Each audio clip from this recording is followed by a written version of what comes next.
Ani siif maalin taane yeroo barbaadde dhuftee keessa kootti buufatta. Eeyyama tokko malee na keessatti hafuurfatta. Barbaaddu dadhabsiistee feetuun nanatti horta. Barbaaddu gaggabsitee feetus onnee kee qulqulluu jaalala keetiin soorta. Ansiif maaluman taane akka ati gammaddutti onnee kan koosiif bane. Si waliin jiraachuudhaaf mirga guutuu siif kenne. Keessummaa jaalalaa koo godhee si affeerradhe. Kumaaf kitila keessaa si qofaatiin filadhee. Si waliin jiraachuudhaaf jireenyuma jaalalaa si waliin dabarsuudhaaf lubbuu koo tokkittiiyyuu yoo mararsiifadhee. Ati garuu mu'amuu kiyya beektee akkan siif harkalaadhe. Boojuu kee ta'uu beektee akkan sitti of laadhe. Yoo barbaadde dhufteetu akka sontuu kanniisaa laphee koorra marsita. Akka dheebuu bishaanii lubbuu koo gaggabsita. Akka harkisa lafaa barbaadde anaan dhaabda.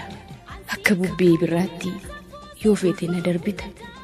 Akka feete gooteetu ana keessa burraaqxa. Dheebuu jaalala koobsan barbaaddu na obaasta. Yoo feete immoo callistee dheebuu jaalalaa sana hawwiidhumaan na waadda. Ati mee maal nan goone abaargamoo falaxanii kan ijaaran manuma. Tokkicha koo akka qaruu kanan jaalladhisuma.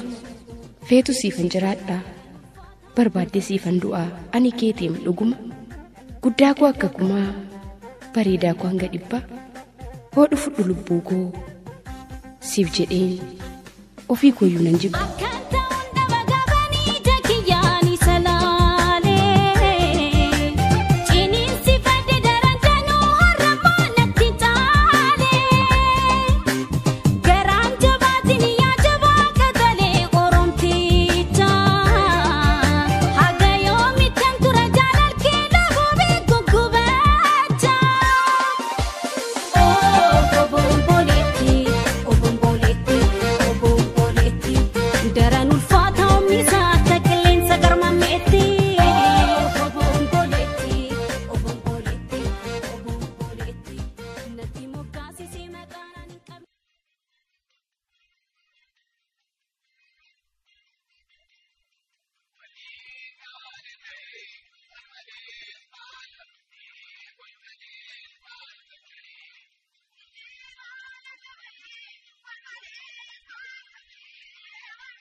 Hundumtinuu jaalalaa jedheetu ni dubbata. Garuu immoo hiika isaa nama meeqatu hubata. Qubeewwan torbarraa isheen ijaaramte. Hiika afaan Oromoo jaalala moggaafamte. Laphee nama hundaa keessa seentee qabattee gurraacha adiin jenne hundumarraa finiinte. Egaa jaalalti kun kan namaa qofa miti. Uumama lubbuu qabdu kan gosa hundumaati. Qamaleen muka irraa lama lamaan waliitee gammachuu kolfaan guuteen taphatti walariitee. Kan qilleensarra kaattu simbirroonni dimbiitiin lama lamaan jiraatti kun dhiirsaan kunniitiin. Ujummoo fi arraagessi culullee fi qurruunii makoodiif saphaliisi daakiyyeef gogorriinii waa'ee jaalalaa beeku addatti bareechanii. Kormaan lukkuudhaa iyyuu kuukuluudhaan gaggabee hiriyyaa isaa waama sagaleedhaan lallabee. Qeensa isaa dhukkubsee kotteedhaan lafa haadhee raammoo ishee afeera garaarraa isheef yaadee. Kormillee babbaroodee haadha waatii waammataa. Jaalalaan miidhamuu isaa yeedaleessee dhaammataa. Bookkisee bobokkisee irra deebi'ee waama. Jaalalaan ishee bituudhaaf okaa isheetti haamaa. Kan lafee dugdaa hin qabne titiisnii fi billaachi jaalala dhugaa uumtee walii wajjin jiraatti. Bineensonni bosonaa kanneen akka gafarsaa, yeeyyiidhaaf jaldeessi dhadheedhaaf waldiigessaa, roobii fi harree didaan qocaa fi waraabessi, kaangaaroo fi bosonuun niyaalaa fi gadamsi, bosonuu fi qurupheen canoodhaa fi weenniini, hawaanisaa fi geeriin kanniisaa fi daammuuni, jaalalanii qooddatu tokkummaan gurmaa'anii. Mee waa'ee jaalalaa harree irra haa barru, beekumsan qabdu jennee kan yeroo hunda abaarru. Harree wal dhiitti malee ilkaan walirraan fixxu. Firooma hidhaa jaalalaa aariif walirraan cittu. kun kan inni ibsu waa'ee majaalalaati. Yoo rakkoon itti dhufte isaantu kan waliiti. Kanuma qofa seeturee mee isin seenaa harree innaa walitti dhuftu wal fuunfattu malee kan wal cinan tarree. Kan biraanis ni jira bineensotuma keessaa waa'ee arbaan xiqqooshee isinitti odeessa. Qomoowwan arbaa keessaa tokkichi innaa du'ee arba hafeetu awwaala marmaratee boo'ee dambaliin jaalalaadhaa kan namaa qofa miti mukti dhaabbachaa oolu sinqoosu jaalalatti maangoo fi abukaadoon loomii fi paappayyaanii kan ittiin wal horani wadaroo jaalalaani. Inni kun ni daraara kun immoo firii buusa jaalala walii firee labatatti fufsiisa. Garuu egaa hunduma keessaa jaalalli namaa adda dhibantaan isaa duunaan mararoon taa'ee gadda. Nyaatarraa of agabsee yaadannoodhaan miidhama quba isaa cicciniinee imimmaaniin miicama. Ofumaan of ku'umsee yaada walitti kuusa allayyaadhaaf of kennee qilee keessa of buusa. Egaa waa'een jaalalaa jecha adda addaan ibsama jaalala dhugaaf jedhee hedduutu wareegama. Egaa hiikni jaalalaa kanuma qofa miti inni kaanis maraatee wadaroon isa hiiti. Waa'ee hiika jaalalaa isa miidhame beekaa kun haaloo walii kuusee rasaasaatiin waleegaa. Jaalalli dhugaan egaa hiikni isaa kana fageenyi jaalalaa immoo jaalalaan safarama. Barsiisaa Nagaa Birraatuu Shawwaa Ba'aa Moojoo irraa.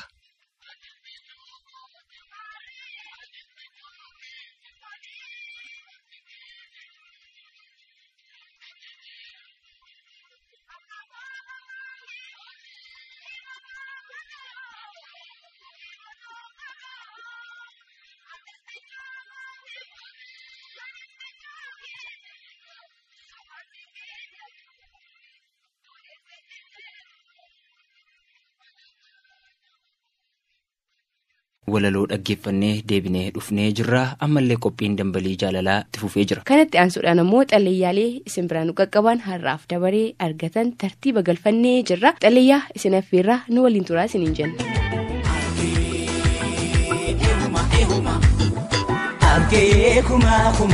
Argee kuma eega horii taatee jaalatti namaa Rabbi malee namni ni jijjiirama ajabaa. Argee kuma ajabaa eega horii taatee jaalatti namaa Rabbi malee namni ni jijjiirama ajabaa. Argee kuma namuu gaafa jaalalaan walitti dhiyaatu warqee gatii jabeessa caalaa wal mararsiifata. Anatu sii jiraa situs naaf jiraa sirratti utuu wanti fedhe dhufeeyyuu homaan barbaadu waliin jedhe. Olee bulee garuu jaalalatu jijjiirama moo namatu jijjiiramaa laata? Kan kaleessaa siifan du'aa si malee jiraachuu hin danda'u yaanni keeyyuu natti jijjiiramnaan annaman ta'uu jedhee waa hedduu haasa'utu ji'a muraasa yookaan waggaa muraasa booda sababuma tokko malee ofiidhuma isaati nama kan biraa ta'ee yeroon argamutu mul'ata. Nageenyi koo kabajaa warri raadiyoo OBN dhaggeeffattaniif isiniif haa baay'atu. Qopheessitoota hin daganne akkam jirtu warri yaada namni tokko dhuunfaatti itti dhiphate qalama isaa waraqaa irratti bulgaafachiisee yaada isaa namaaf qooduu biraan ergaa keenya nuuf geessan qopheessitoonni qophii dambalii jaalalaa jechuu kooti.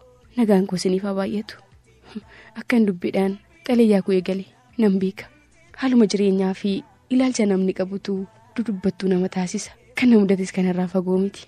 Argee uumaa eega horii taatee jaalalli nama Rabbi malee namni ni jijjiirama kan jedhu sanatu yeroo hunda sammuu keessa na dhufa. Nama kaleessaa atiin jirtu taanaan ani hin jiru jedhee waaqa waa meeqa katutu sababa tokko malee namatti jijjiirama.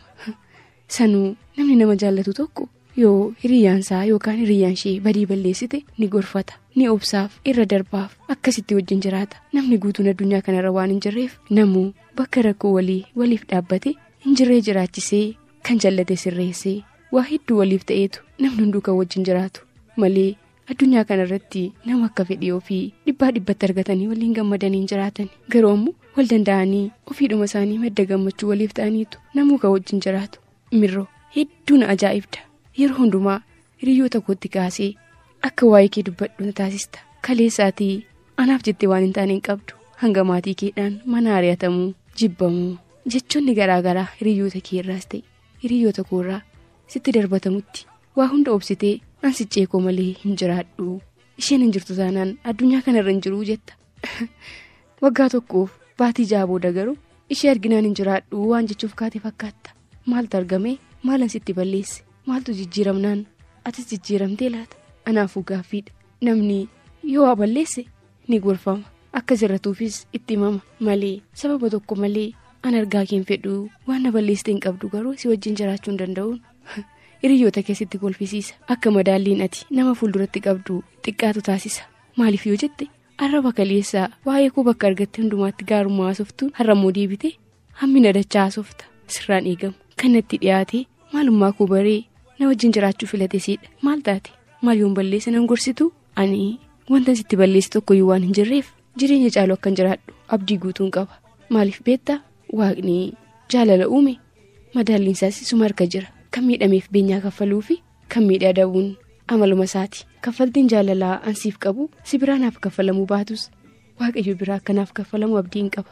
Yeroo hunda wanti na gaddisiisu garuu isatii arraba kaleessa na jejjeen har'aa na hadheessitutu na gaddisiisa. Yoon balleesses badiin koo bor argama.